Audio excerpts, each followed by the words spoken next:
Hey there. Welcome. Hello. Hi. Hey, Kathy. How are you doing? I'm doing well today, thank you.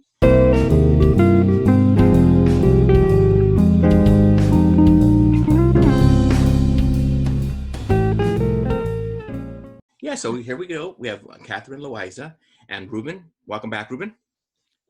Well, thank you, Jacob. I feel it's like very mature. I feel like this new year, I'm going to be a new Jacob, more mature, Ruben. You're going to see a wonderful, great partner this next year, Ruben. Just want you to know that. I'm So thrilled. Great. I'm growing up. Hey, Catherine, tell us a little bit about what you do for our audience and what grade level and so forth.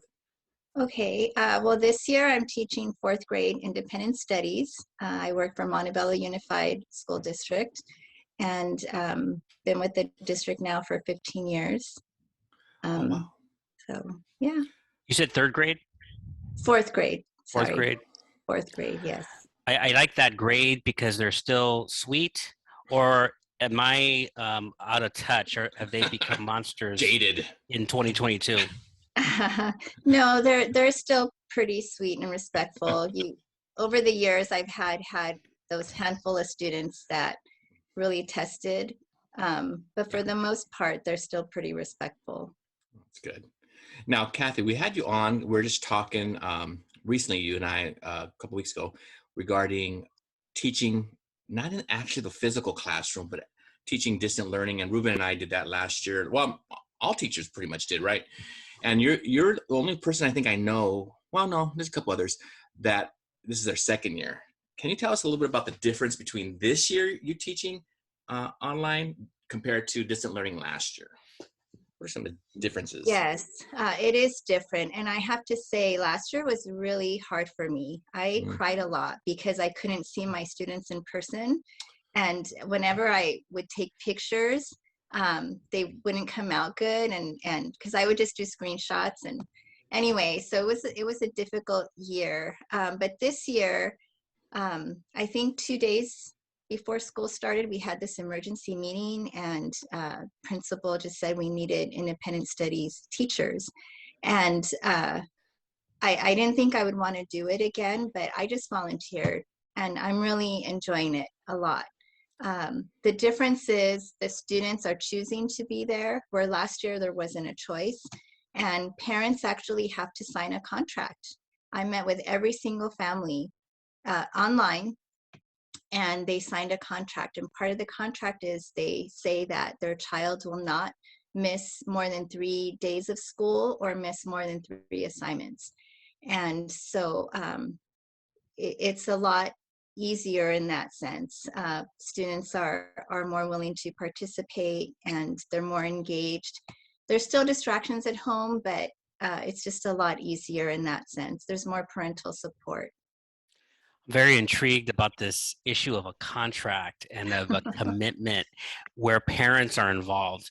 And man, I just feel like something is missing, and maybe you just unlocked it. Maybe that is a key where parents should probably do this anyway.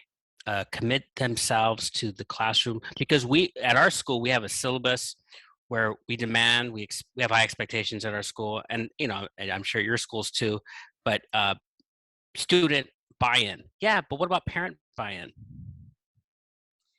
Yes, and last year I think parents in general are concerned for their children's education, but because COVID was so new and a lot of families were getting sick, that was their concern. So, half my class didn't have their cameras on last year. A third of my students did nothing. They didn't turn any assignments in. So this year, all the cameras are on for the most part. And if there's an issue, even during class, I can message the parents. Um, I have a funny story. There was one student in his room. He started climbing on his bed, and I sent a message, a class dojo, to the mom. And the next thing I hear, a knock on the door. And so the response there was really quick. I really appreciated that. Oh, that's great. You mentioned though that they can't miss more than 3 days though. I mean, is that do you see kids doing that, missing more than that time, or are they all pretty much there? They're there. There have been times where parents need to leave for some reason. They'll let me know, and as long as they've checked in for the day, and they do the work, then I don't count them absent. The time is also different. So I meet with my students from 8 till 11, whole class, and then from 11 to about 12:15 or so, I'll have one-on-one time with them. Every day I meet with different students. And then in the afternoon, it's a lot of paperwork and, meeting with parents. So they definitely communicate with me if they're going to be out. Do you, so maybe you mentioned this, but how many in your class? I have 29. Well, I had 29 actually. I have 5 that have told me they are going back to in person. So, and that was their plan, to just stay for the semester and wait to get the vaccine. We'll see when I go back. I don't know if I'll have any new students or not, but about 29. So are you itching to go back? You mean in person? Yep. I You know can what, go. Jake, if there's a pause that way, it's a no. I'm glad that she's thinking about it though, because I think that's a good question, Ruben. I mean, Well, I would definitely do it again. I do miss seeing them in person. There's definitely advantages to being in person, but I wouldn't mind doing it again. I really like the time. The class management obviously is a lot better do you, online than in person. do you think that I mean, so you're open for like next year as well. If they say, hey, Mrs. Loaiza, we need you to come back another year, you're pretty open to doing that again. I am. Okay. There are 3 of us at our school. Every school site Okay. is different. And what happened is our district is so large. So they looked at all the students at a certain grade level to see where the greater population was that wanted independent studies. And so at my school, it was 1st grade, 2nd grade, and 4th grade. Since then, they've opened up other independent studies classrooms, but I have students from other schools in the district. So there's 17 elementary schools in our district, and I have students from 5 different schools. Oh, I see. Yeah, but and it's all fairly new. We've always had independent studies, but never in this way. It's been the traditional where the teacher drops off work and then picks it up once a week, and then is in contact with the students. So I have had some families already asking if we're going to do it again next year. And at this point, we don't know, but I would be open to it. Because there's some kids who actually do pretty well distant learning. I know I have some students who said they did awful last year, but I do know some who say, you know what, I did okay, I did better. And so, because would you agree with that? That there's some kids who do better than others? Yes, that's a minority, I would say, but Yeah. yes, Yeah. I have had some students that really flourish, Yeah. and they love the independent work time. Yeah. So that's the plan. Is we meet till 11, and then from about 11 to 2 is their time to do their work independently. Oh, okay. So and they're supposed to turn in all the work by, say, 5 o'clock, but I know that families can get busy, and so as long as it's done by the next morning, I'm fine with that. And you were sharing that they pretty much been turning their work in compared to last year, because last year you said it was pretty bad. So this year's it's much better then. It is. I still have a few that I have one student actually that I had to tell the family at parent conference that I think she needed to go back because she was Wow. doing nothing. And I wouldn't normally say that, but I told them, I don't know what she's learning. And I don't think she's learning from me. Perhaps she can learn from another teacher better in person. And that was hard to say because I know they really wanted her online, but they weren't providing that support for her either. So I don't know when we come back. So there's some that will forget to turn things in. And then I do send a weekly report every Monday, and I mark off all the assignments, whether they turned it in or not. And so for students who have forgotten, usually Monday night after that report, I get a lot of assignments turned in.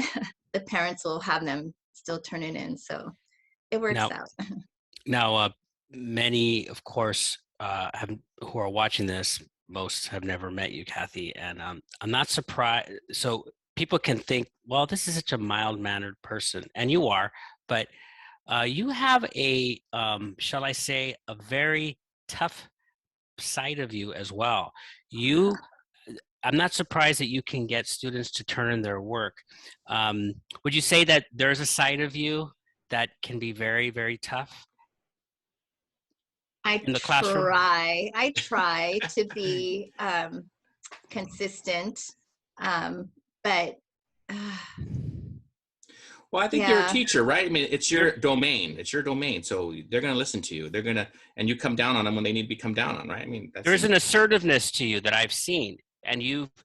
So let me just give you a little background. So, Kathy, we met you, my brother and I, at the old church on Brady, and I guess um, one of the questions that, well, let me just ask you this first of all: what was the moment in your life where you decided that you wanted to become a teacher? So we're shifting gears a little bit because I just wanted to give a little bit of background. And we can go back to the online thing for sure because it's interesting. But what was that point where you wanted to become a teacher?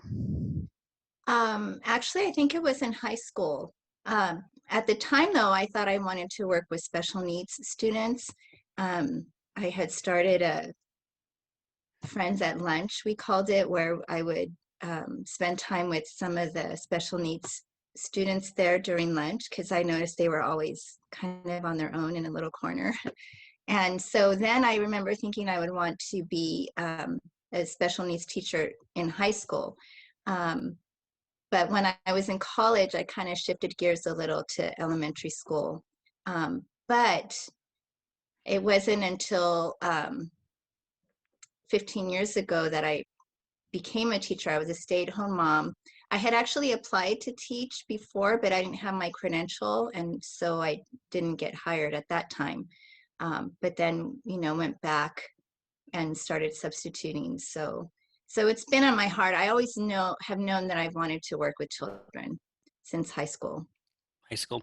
Now, Mhm. I was reflecting on this because we haven't had that many of the Church on Brady people here, but now that we have you, because I think about this, there were some pretty good teachers from that church, weren't they? I know it's a different kind of teaching, but do any come to mind upon reflection of just an effective teacher?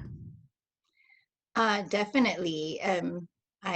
Well, first of all, I think of Brother Tom, and I still remember a few of the little catchphrases he would have during his sermons, like the three C's. um, So Christ for those Commission Church. So for those of you who don't know, Brother Tom is Tom Wolf, the former senior pastor at the Church on Brady. We should have him on here. Oh, Um, that'd be awesome. and yeah, I agree. He probably was the best. Yeah, I also think of Holly Hare, and Laszlo and Margaret Bestfeller. They really took me under their wings, and that was very helpful to me at that time. Great teachers for me. You Very know, good. yeah, thanks for sharing that. Because now I think about it, we all have that background where I feel like a lot of our friends from that church became teachers, and Mm. I'm not sure what that's all about, but there's something in the simulation that's going on there. But that being said, what can when we're talking about the people that you were influenced by, like Holly and Tom Wolf and so forth, can you think of a piece of advice that maybe them or maybe someone in your educational background has given you and you said, wow, I've ran with this, and this has been, maybe there's been several pieces of advice, but at least one piece that you really have remembered and put into your practice? Yes, the first one that comes to mind was when I was um, in the BITSA program, or the teacher induction program. My mentor was actually a retired principal, and he came to observe me, and he would share it's very important to have good plans and trying to reach the students. But he said, but the students don't remember all those things. They don't remember lessons you taught them. They remember how you treated them. And and that stuck with me. So I try um, to be respectful to my students as well. And I'll tell them at times, I'll say, I'm your teacher. It's my job to, first of all, make sure you're safe and to make sure you're learning. You may not like me.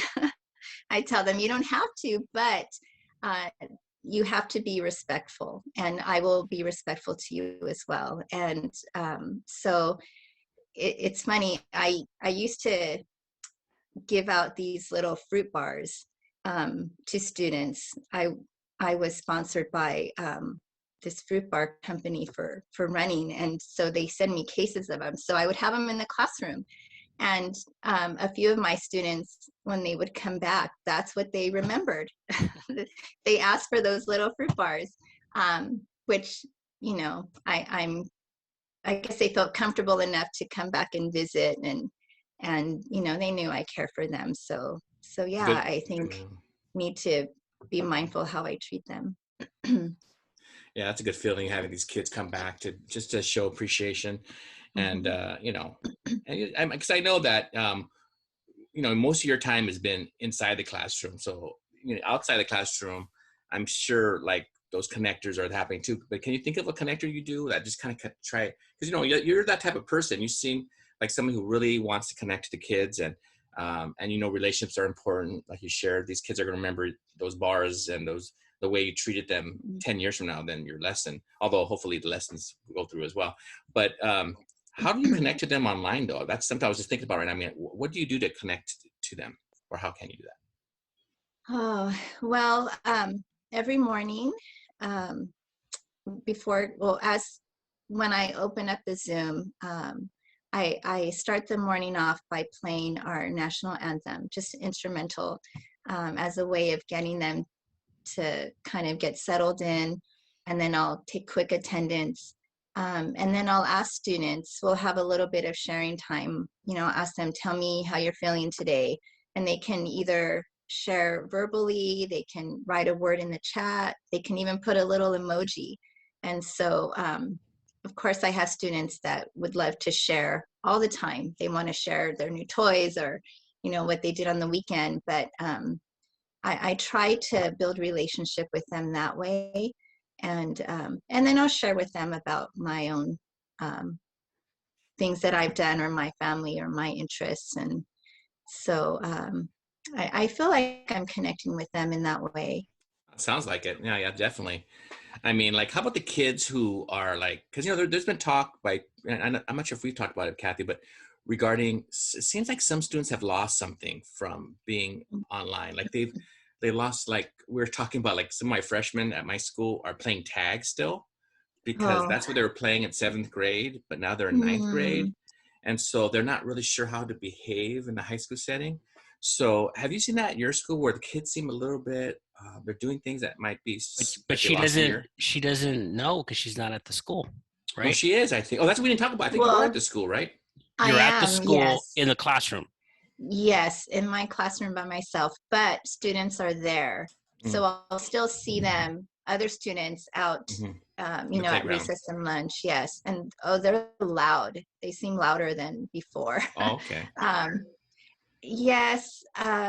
So last year on distance learning, we were in class till about 2 o'clock. And so this year it's not that long, but during our breaks, I leave the Zoom on so that they can talk with each other, um, because that's one thing that they don't have. They're not in person with their friends. And I tell them, share with each other. Sometimes I'll put them into breakout rooms. Um, but on the other hand, um, I think one area that they're really struggling with more is in math. Um, they usually, for example, for fourth grade, we're not teaching multiplication facts as much as third. We expect them to know them, but most of our students don't know them fluently. So yeah, they've lost a lot of that time learning those.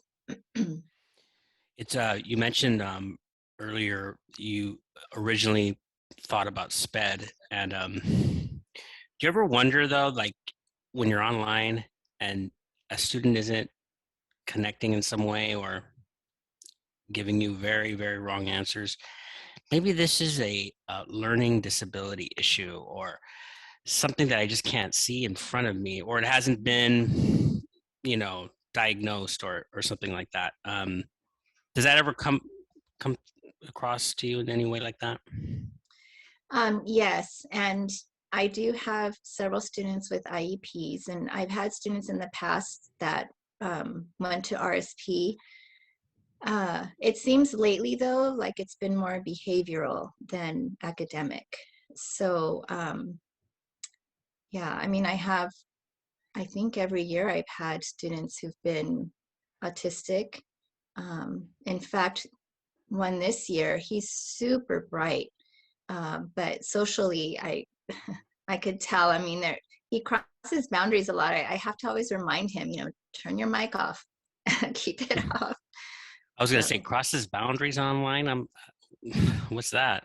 well, just it's he's a character. I really love him. He is a World War II buff, and so he's always wanting to share information about World War II.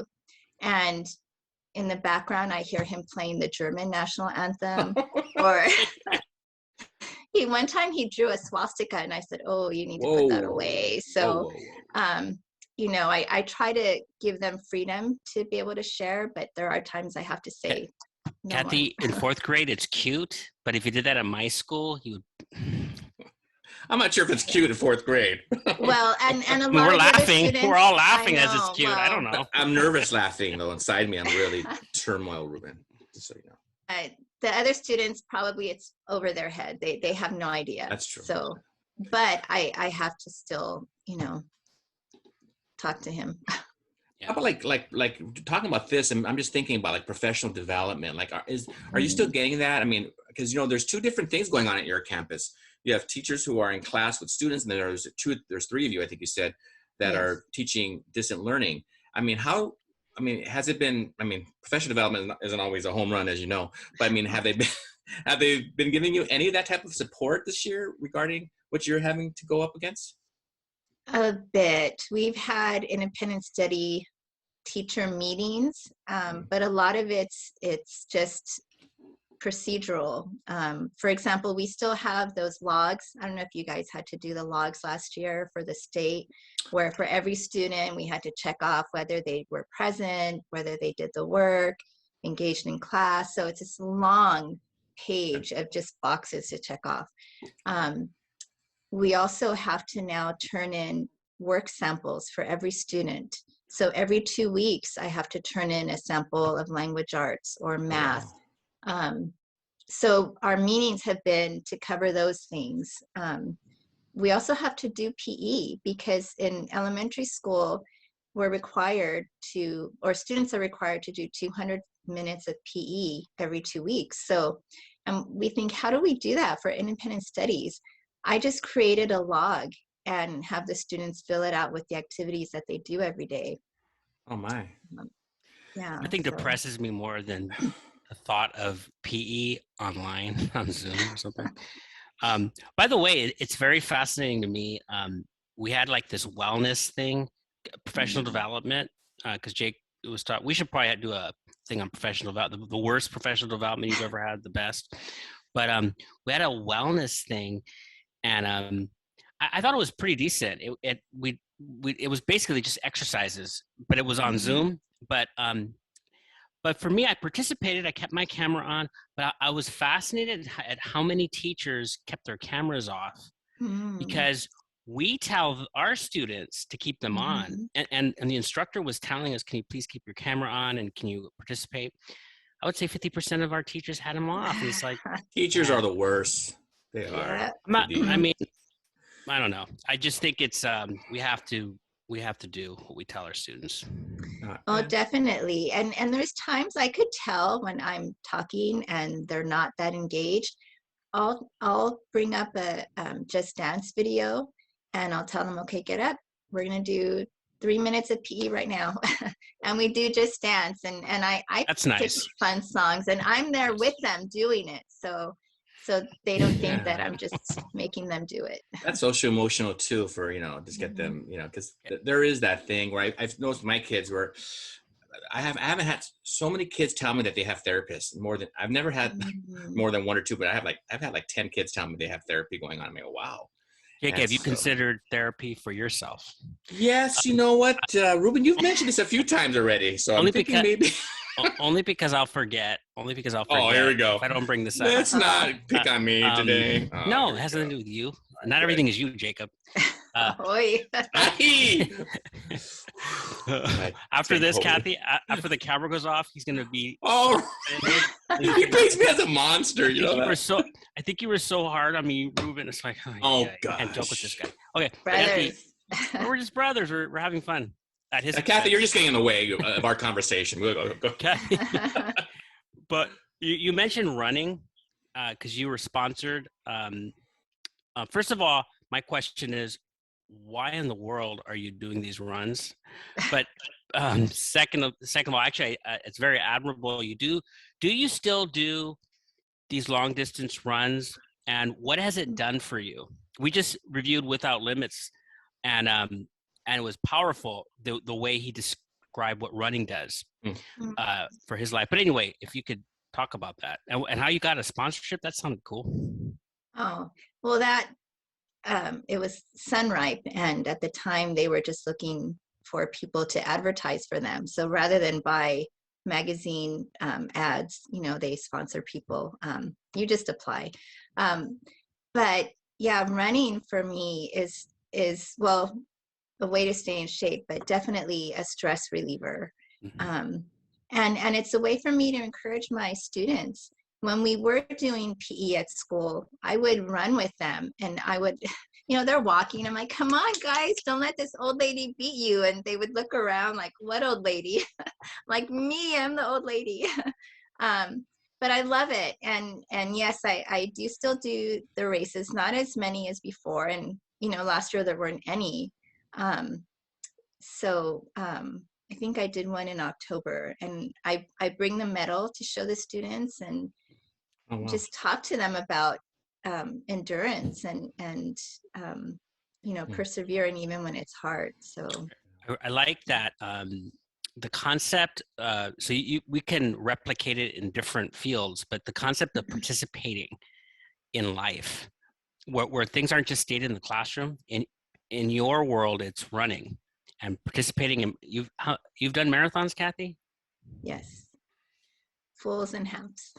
How many have you done Amazing. again? How many marathons have you completed? 3 fulls and 50 halves.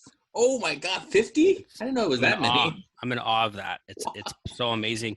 I the most I've ever run at one time is 12 miles, and to Wow. me it's like I'm done after 12. I can't run any more than 12 miles. So I'm really impressed by that. But the other thing is, but yeah, like the idea, the concept where you say, look at my medal, I participated in this, I think is really powerful for a student to participate and you move out of the class. That concept is really cool. Yeah. So No, that's great though, because I mean, even the whole thing with showing the medal, because in my mind, Kathy, I picture your house. You have all these medals. I go, wow, that must be amazing for the kids to be able to see some of those and be able to touch them and think, oh, she completed this. I could do something like that maybe. You guys don't have the student run LA at your school, do you? We don't. They're too young, but we do Okay. have it in the district. Oh, you I do? know someone who does it for our Oh, district. good, Yeah. good. It's a good program. I think a lot of Great. districts have it now. Yeah. you're doing, I told this to Sonia, but same thing with you. You're doing the critical thing right now because this is where they build all their habits. Mhm. When they get to where I teach them, it's over. Those kids are They're done. set. They're set in their ways. But you are building their reading skills and their dietary habits, nutritional and physical. So I think it's just as important that physical component as the academic. I don't think a lot of people would agree with me when I say that, but I like what you're doing there. And Kathy, as we're kind of winding down here a little bit, we love books here on Pod and Deliver, and there's always books that we're wanting to read. Ruben and I, gosh, I don't know, Ruben, I think we read about 10, 12 books this year, just on guests who suggested the, different yeah, books. no, just the Just on the guest. And for you, and so Kathy, is there a book that has helped you maybe in your teaching? Maybe it wasn't just like a classroom management book, but just something that just kind of inspired you or with your teaching that you want to share with our audience? Yes, and unfortunately, I didn't bring it home. I thought I had a copy at home, but I printed one. I love reading this book every year. It's Phantom Tollbooth Oh, wow. yeah. by Norton Jester, and I've read it every year for the past 8 years, and every week I read it. I always tell my students, "Did I tell you this is my favorite book?" Every week they're like, "Yes, Mrs. Loaiza." We got it. But I love it. It's 20 chapters, and there's so much figurative language, and it's kind of like a battle between two brothers who have different kingdoms, kingdom of words and the kingdom of numbers, and what's more important, and so much discussion from this book. I love it, and I start in January, and it takes me through the end of the year. So So you haven't so started much. yet. You haven't started yet. No, but they already know. It was part of their Christmas gift this year. When they picked up supplies, they have a copy. Oh, wow. And it's not one, I don't know that any students would want to read it on their own because it is a little challenging.